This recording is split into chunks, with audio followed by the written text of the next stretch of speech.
Hello, UGTRB English, Unit 1, History of English Literature, Age of Chaucer, and the topic for today's discussion is Chaucer's life. In this video, we'll be discussing with Chaucer's life. Now, let's get into the video. Okay, before getting into the video, let me give you a piece of information.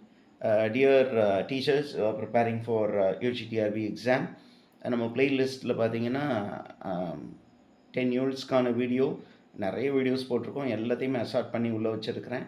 அதனால் மறக்காமல் இந்த சேனலுடைய பிளேலிஸ்ட்டை check பண்ணி பாருங்கள். உங்களுக்கு தேவையான videos இருக்கலாம்.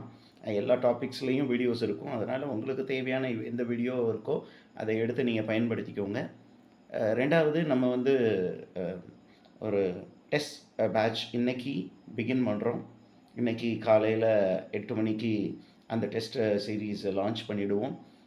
அதில் மொத்தம் 13 டெஸ்ட் இருக்கும். 10 யூனிட் டெஸ்ட். ஒவ்வொரு டெஸ்ட்டுக்கும் 75 கொஷின் இருக்கும். 3 யூனிட் டெஸ்ட் இருக்கும். அந்த 3 யூனிட் டெஸ்ட்லையும் உங்களுக்கு 150 கொஷின்ஸ் ஈச். அது வந்து actually it will be like the model exam which is the mark exam. Marks exam அதே ஃபார்மேட்டில் உங்களுக்கு கொஷின்ஸ் கொடுக்கப்படும். அதனால் நீங்கள் you can very well take it up and benefit out of it. And regarding the description, நம்மளுடைய fee detail என்ன sir, என்ன schedule அப்படின்னு கேட்டிங்கன்னா எல்லாமே நம்முடைய இந்த வீடியோவுடைய டிஸ்கிரிப்ஷனில் இருக்குது. வாட்ஸ்அப் லிங்க்கு கொடுத்துருக்கோம். அந்த வாட்ஸ்அப் லிங்க்கில் நீங்கள் ஜாயின் பண்ணி அந்த பேமெண்ட் ஸ்க்ரீன்ஷாட் ஷேர் பண்ணிட்டீங்கன்னா உங்களை அஃபிஷியல் குரூப் ட்ரான்ஸ்ஃபர் பண்ணி உங்களுக்கு அங்கே டெஸ்ட் கண்டக்ட் பண்ணப்படும். Okay, you can be assured of quality content. Okay, so please follow the guidelines. Now we move on to this lesson. Chaucer.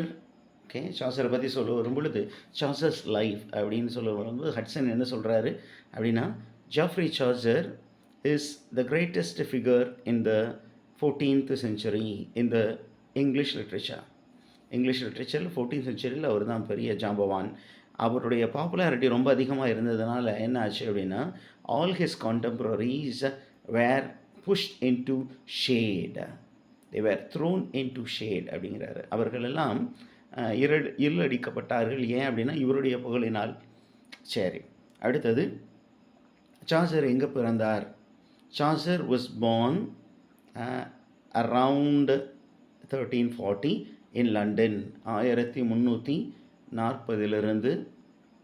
ஏன் 1340வது ஆண்டு லண்டனில் பிறந்தார். அந்த லண்டனில் அவங்களுடைய அப்பா வந்து என்ன பிஸ்னஸ் அப்படின்னு நமக்கு கேட்பாங்க சில நேரங்களில். What was Charles father? Charles father was vintner அப்படின்னா it was a wine merchant அப்படிங்கிற இன்ஃபர்மேஷன் நமக்கு இருக்குது. Now moving on to because he was a businessman. Okay, because Charles's father was a businessman ஆக இருந்தது காரணத்தினால் அவர் என்ன பண்ணப்பட்டார் அப்படின்னு சொன்னீங்கன்னா, சார்ல்ஸுக்கு வந்து என்ன கிடச்சிச்சு அப்படின்னா ஒரு நல்ல லிபரல் எஜுகேஷன் கிடச்சிச்சு. ஒரு நல்ல ஸ்ட்ராங்கான சவுண்டான எஜுகேஷன் கிடந்தது. And since he was in the business world, Charles was given a wide exposure. அவருக்கு நல்ல எக்ஸ்போஷர் கிடைத்தது. என்ன எக்ஸ்போஷர் கிடைச்சிச்சு அப்படின்னு பார்த்தீங்கன்னா, அட் த ஏஜ் ஆஃப் 17, அவருடைய 17வது வயதில் he was accepted into the court. அவரை வந்து கோர்ட் அப்பாயின்மெண்ட் கொடுத்தாங்க. அவருக்கு ஒரு அப்பாயின்மெண்ட் ஆர்டர் அடித்தாங்க. என்ன அப்படின்னா, he was appointed as a page. Page அப்படின்னா ஒன்றும் இல்லை, சர்வெண்ட் அப்படின்னு நம்ம சிம்பிளாக சொல்லிட முடியாது. It is attendant for the royal personage on important social occasion. Social அக்கேஷன்ஸில் வெளியில் போகணும் அப்படின்னு சொன்னீங்கன்னா, அந்த யார் நம்மளை அப்பாயிண்ட் பண்ணாங்களோ அவங்களோட நம்ம ட்ராவல் பண்ணணும். So this man was appointed as the royal attendant to the wife of Edward third son. அதை பற்றி கீழே இருக்குது. இந்த நான் ரெட்டில் ஹைலைட் பண்ணியிருக்கிறது பார்த்திங்கன்னா, it is not from Hudson. ஏன் அப்படின்னு சொன்னி ஹட்சன் அந்தளவுக்கு டீட்டெயில்ஸ் கொடுக்கல. அதனால் நம்ம ஒரு சில இன்ஃபர்மேஷன்ஸை நம்ம எல்லா எக்ஸாமுக்கும் ப்ரிப்பேர் பண்ணுற மாதிரி ப்ரிப்பேர் பண்ணி வச்சுக்கணுங்க. Okay, so now I have put it in red so that will be useful for you in future. Okay, என்ன அப்படின்னு கேட்டிங்கன்னா, Chaucer at the age of 17, நம்ம ஏற்கனவே இது ஹட்சன் சொன்னது, 17ல் he was appointed as a page. Page அப்படின்னு சொன்னீங்கன்னா பர்சனல் பாடி கார்டு மாதிரின்னு வச்சுக்கோங்களேன், or attendant on important occasion. எங்கே அப்படின்னா, he was appointed in the house of Elizabeth de work, Countess of Ulza, who later became the wife of Linnell. Linnell, Lionel அடிமாங்க, Linnell அடிமாங்க. And she became the wife of Linnell, Duke of Clarence. And இந்த கிளாரன்ஸோட தான் பார்த்தீங்கன்னா Chaucer went to France. And எந்த வருஷம் போனார்? England invaded France அப்படிங்கிற information நமக்கு இருக்குது. அந்த இன்ஃபர்மேஷன் உங்கள் எல்லாருக்குமே தெரிஞ்சிருக்கும். ஹட்சனும் அதை பற்றி பேசுகிறாரு. England invaded France and around 1359 Chaucer also travelled along with his family to France and he fought in the battle அப்படிங்கிற இன்ஃபர்மேஷன் இருக்குது. and he was captured by the French army. French army இவரை capture பண்ணிட்டாங்க. And உடனே என்ன பண்ணாங்க, Edward the third, he paid a huge sum of money to ransom. பிணை பணம் கொடுத்து இவர் மீட்கப்பட்டார். he was ransomed. how much did they pay as a ransom அப்படிங்கிறத பற்றி நான் கொடுத்துருக்குறேன் அதுவும். he was taken as a prisoner in France and he was ransomed for 16 pounds. 16 pounds கொடுத்து அவரை மீட்டு கொண்டு வந்தார்கள் என்பது வரலாறு. இப்போ அடுத்தது என்ன சொல்கிறாங்க அப்படின்னு சொன்னீங்கன்னா, he became a valet. கொஞ்சம் வளர்ந்த பிற்பாடு he became a valet. valetனா என்ன சார் அப்படின்னு கேட்டிங்கன்னா, valet is a male servant who serves as a personal attendant of the king's chamber. கிங்குடைய பர்சனல் அட்டெண்டன்ட்னா அவருடைய ட்ரெஸ்ஸிங், அவருடைய மற்ற எல்லா பர்சனல் ஒர்க்கையும் பார்க்கக்கூடிய ஒரு ஒரு maybe we can call it as the PA post, personal assistant. and from then on Chaucer became very closely connected with the court. கோர்ட்டோட ரொம்ப க்ளோஸாக ட்ராவல் பண்ணார் அப்படிங்கிற இன்ஃபர்மேஷன் இருக்குது. அண்ட் இன் திஸ் வேர்டு வேலெட்டை நீங்கள் கூகுள் பண்ணிங்கன்னா, wallet also means courtier. So Chaucer rose to prominence as a courtier. அவருக்கு வந்து அந்த கோர்ட்டில் இடம் கொடுத்தாங்க, அதாவது அரசவைன்னு சொல்லுவாங்களே, அந்த அரசவையில் அவருக்கு இடம் கொடுக்கப்பட்டது. அண்ட் அவருக்கு நம்பி நிறைய முக்கியமான பணிகள் எல்லாம் கொடுத்தாங்க. டிப்ளமேட்டிக் மிஷன், வெளி உறவுத்துறை, அதில் அவருக்கு ஒர்க் கொடுத்தாங்க. அதில் அவர் பல இடங்களுக்கு போனார். அதில் 2 முறை இட்டாலிக்கு போயிருக்கிறாரு அப்படிங்கிற இன்ஃபர்மேஷன் இருக்குது. நவ் அகெயின் இட்டலிக்கு போனதுனால அவருக்கு என்ன சார் கிடச்சிது அப்படின்னா, English literature became very rich because of his travels அப்படிங்கிற இன்ஃபர்மேஷன் நமக்கு இருக்குது. என்ன அப்படின்னு கேட்டிங்கன்னா, when he went to Italy, he was in direct touch with Italian culture and இட்டலியில் ஏன் சார் இட்டாலியில் என்ன இட்டாலியன் கல்ச்சரில் என்ன பெருசாக இருக்குது அப்படின்னா, சார்சர் போகும்பொழுது அங்கே பார்த்தீங்கன்னா it was early phase of Renaissance. ரெனைசான்ஸ்னால் rebirth of classical learning, culture and art. Rebirth of classical learning. அப்போ அந்த கிளாசிக்கல் லேர்னிங் வந்து அங்கே டாப்பில் போயிட்டு இருந்தது. அதை நம்மால் எடுத்துக்கிட்டார். நவ் அங்கே இட்டலியில் போகும்போது Chaucer met 2 important giants. One is Petrarch, the other one is Boccaccio. Petrarch நமக்கு தெரியும், sonnet form is associated with Petrarch. Petrarchan sonnet. அடுத்தது Boccaccio is known for his Decameron. And அந்த டெக்கமரன் அதை படிச்சுட்டு இன்ஸ்பயர் ஆகி தான் சார்சர் என்ன பண்ணார்னா, கேண்டர்பரி டேல்ஸ் எழுதணும் அப்படின்னு முயற்சி பண்ணார். he wanted to write 120 tales but he was able to complete only 20. How much? Yeah, you put it in the comment section. how many tales did Chaucer complete of the 120 tales planned அப்படின்னு நீங்கள் போடுங்க. Now coming to பெட்ரார்க்கை பற்றி Chaucer எங்கேயாவது mention பண்ணியிருக்காரு sir அப்படின்னா ஹட்சன் அதை பற்றி சொல்கிறாரு. என்ன அப்படின்னா பெட்ரார்க்கை பற்றி சார்சர் என்ன பண்ணியிருக்காரு, in Canterbury Tales the prologue to Clerk's Tale அதில் வந்து பெட்ரார்க்கை பற்றி பேசியிருக்காரு அப்படிங்கிற இன்ஃபர்மேஷனை ஹட்சன் வந்து அவருடைய புக்கில் பதிவிடுறாரு. நவ் அது இல்லாமல் நமக்கு ஒரு சில இன்ஃபர்மேஷன்ஸ் உங்களுக்கு நம்ம சொல்லலாம் அப்படின்னு முடிவு பண்ணோம். அதனால் கொஞ்சம் இந்த டிப்ளமேட்டிக் மிஷனை பற்றி கொஞ்சம் ஸ்டடி பண்ணி பார்க்கும் பொழுது these are from Britannica encyclopedia அந்த மாதிரி அஃபீஷியலாக காப்பிரைட்டட் சைட்ஸில் தான் இருக்குது. நவ் என்ன பண்ணுறீங்க அப்படின்னா between 1374 to 1386 these are authentic sourcesன்னு சொல்கிறோம். Okay, he was the controller of wool custom.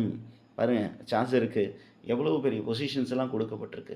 And he was sent on secret missions. எங்கெங்கே போனார்? France and Italy, both by Edward and his successor Richard the second. அவர் secret மிஷனையும் மேற்கொண்டார் அப்படிங்கிறது இருக்குது. And தென் மொத்தம் எத்தனை போனார் அப்படின்னு கேட்டிங்கன்னா he engaged in 4 diplomatic missions to France. அங்கே பார்த்தீங்கன்னா இட்டலிக்கு போனாருன்னு சொல்லியிருக்கோம், ஃப்ரான்ஸுக்கு போனார்.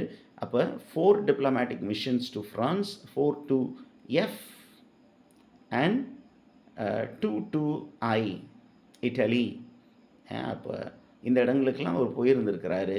அண்ட் தென் என்ன ஆச்சு அப்படின்னு கேட்டிங்கன்னா in around 1374 he became completely financially independent. நல்ல ரிச் ஆகிட்டார். ஓகே, எவ்வளோ வந்துச்சு? he received a yearly grant. அவருக்கு வருடாந்திர பணம் கொடுக்கப்பட்டது. அண்ட் கிராண்ட் அப்படின்னா அவருக்கு ஒரு ஃபினான்ஷியல் சப்போர்ட் கொடுத்தாங்க. he had a rent free house. அந்த மினிஸ்டர்களுக்கு கொடுக்கப்படக்கூடிய விஷயம். அண்ட் என்னாச்சு இந்த டைமில் இந்த ஹவுஸ் ஹோல்டு, இந்த ராயல் ஹவுஸ் ஹோல்டுக்குள்ளார எதுக்கு நம்ம ஒரு பணியாளராக இருக்கணும் அப்படின்னு சொல்லிட்டு he left the royal household and became the controller of customs for the port of London. Okay, controller of கஸ்டமாக இருந்திருக்கிறாரு அப்படிங்கிற இன்ஃபர்மேஷன் இருக்குது.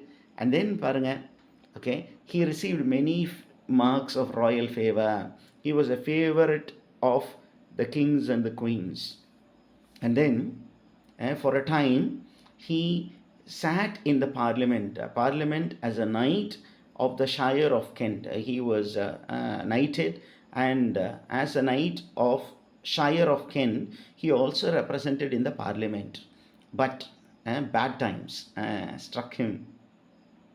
என்ன bad times அப்படின்னு கேட்டிங்கன்னா during Richard the second's time Chaucer was not very much favored. ஏன் அப்படின்னு கேட்டிங்கன்னா ரிச்சர்ட் தி செகண்டுக்கு நிறையா ப்ரீ ஆக்குபேஷன் இருந்தது. அந்த டைமில் நமக்கு பார்க்கும்போது என்ன பிரச்சனை வருது அப்படின்னா நம்ம சார்சருக்கு ரொம்ப ஸ்பெஷல் பேட்ரன், பெரிய பெனஃபேக்டர் யார் அப்படின்னா ஜான் ஆஃப் காண்ட். இந்த ஜான் ஆஃப் காண்ட்டுடைய சொத்தை வந்து ரிச்சர்ட் தி செகண்ட் வந்து எடுத்துக்குவார். அதை பற்றி வில்லியம் ஷேக்ஸ்பியர் வந்து ரிச்சர்ட் தி செகண்ட் பிளேயில் பேசியிருப்பார். ஓகே, அப்போது ஜான் ஆஃப் த காண்ட்டுடைய சொத்து பறிக்கப்பட்ட பொழுது, எடுத்துக்கொள்ளப்பட்ட பொழுது, okay, when the Lancaster party was overthrown. Okay, Lancaster ஃபேமிலியோட அசோசியேட்டாக இருந்தவர் தான் நம்ம சார்சர். அந்த Lancastrian party when it was overthrown and when his special patron, when he was banished, Chaucer started suffering financial crisis. அவருக்கு என்ன இருந்ததுதான்? ஃபினான்ஷியல் கிரைசிஸ் இருந்தது. Okay, he suffered from financial crisis. But இந்த ஃபினான்ஷியல் கிரைசிஸ்லேருந்து அவர் ஏன் sir வெளியே வர முடியலையா அப்படின்னா he suffered for some time. But when John of Gaunt's son Henry the Fourth, when he became the king, again Chaucer was given Royal pension. Okay, எவ்வளோ இந்த Royal pension அப்படின்னு உங்களால் டைம் இருந்ததுன்னா கண்டுபிடிச்சி நம்ம கமெண்ட் செக்ஷன், அந்த comment பாக்ஸில் போடுங்க. அரவுண்ட் பாருங்கள். அதுக்கப்புறம் Chaucer again started reviving and in the hope of living for a long time, at Christmas 1399, he took a long lease of a house at Westminster. Okay பாருங்கள், இதை வந்து ஹட்சன் சொல்லுவார். என்ன அப்படின்னா, ஒரு பெரிய ரொம்ப நாள் இருந்துட போகிற மாதிரி இவர் என்ன பண்ணாராம், ஒரு லாங் லீஸுக்கு ஒரு ஹவுஸை வெஸ்ட்மின்ஸ்டர் எடுத்தார். பட் இந்த நெக்ஸ்ட் இயர் ஹீ டைட், அடுத்த வருடமே இறந்து விட்டார். 1400. இப்போ நமக்கு தெரியுது என்ன அப்படின்னா, around 1399 Henry the fourth became the king. After 1 year of the ascension, in 1400, okay, Chaucer passed away. And where was he buried? He was buried in Westminster Abbey, ஒரு மடம். ஓகே, இந்த மடத்தின் அடக்கம் செய்யப்பட்டார் ஒரு பர்டிகுலர் போர்ஷனில். there was a cemetery. He was buried there, and he was the first one to be buried in what is known today as Poets Corner. Okay, அவர் புதைக்கப்பட்ட இடத்திற்கு தான் இன்று என்ன பேர் சூட்டப்பட்டு இருக்கிறது அப்படின்னா போயட்ஸ் கார்னர். நிறைய பெரிய ஃபேமஸான ரைட்டர்ஸ் வந்து இங்கே புதைக்கப்பட்டார்கள். Now regarding the education of Chaucer பற்றி ஒரு லாஸ்ட் செக்ஷனில் சொல்கிறாரு. என்ன அப்படின்னா, regarding the education that Chaucer received as a poet, okay, it was of twofold. 2 விதமான எஜுகேஷன் அவருக்கு கிடைத்திருக்கலாம் அப்படின்னு ஹட்சன் வந்து ஒரு அனுமானத்தில் சொல்கிறாரு.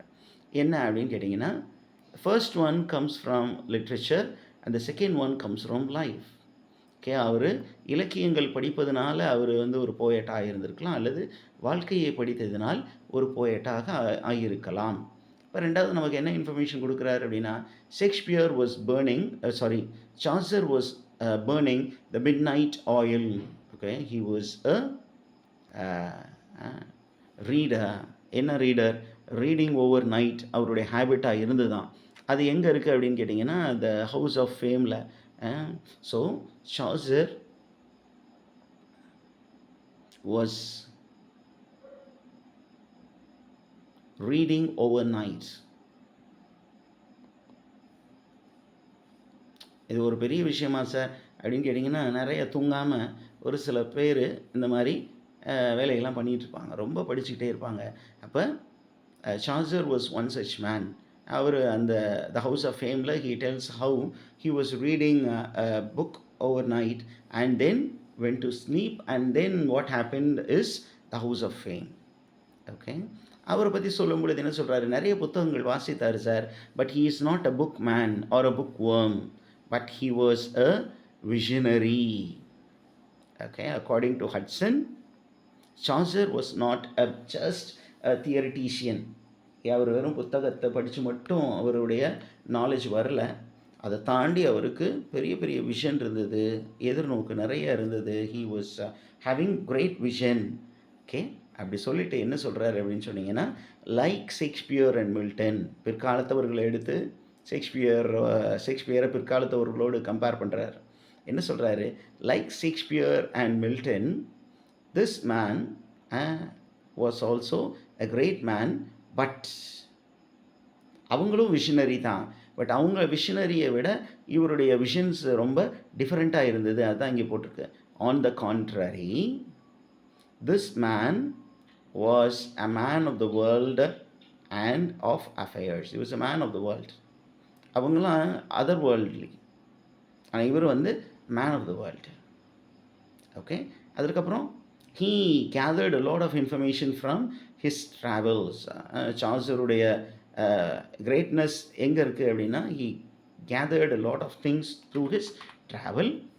அப்படிங்கிறதுக்கு அவர் ட்ராவல் பண்ணி என்ன பண்ணார், he got insight into character. அதுதான் அவருடைய கிரேட்னஸாக ஹட்சன் சொல்கிறாரு.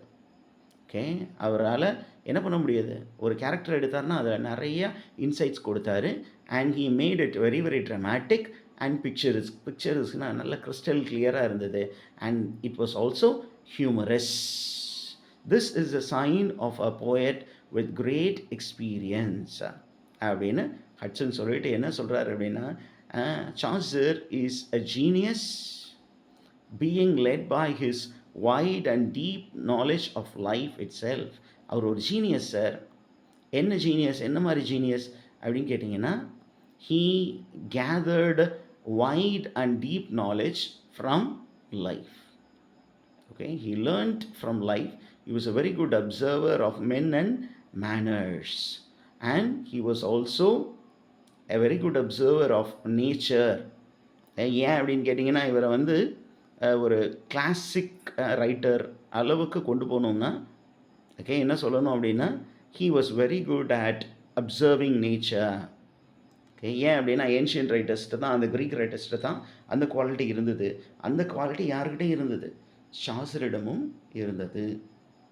Okay, dear teachers, with that we have come to the end of this video.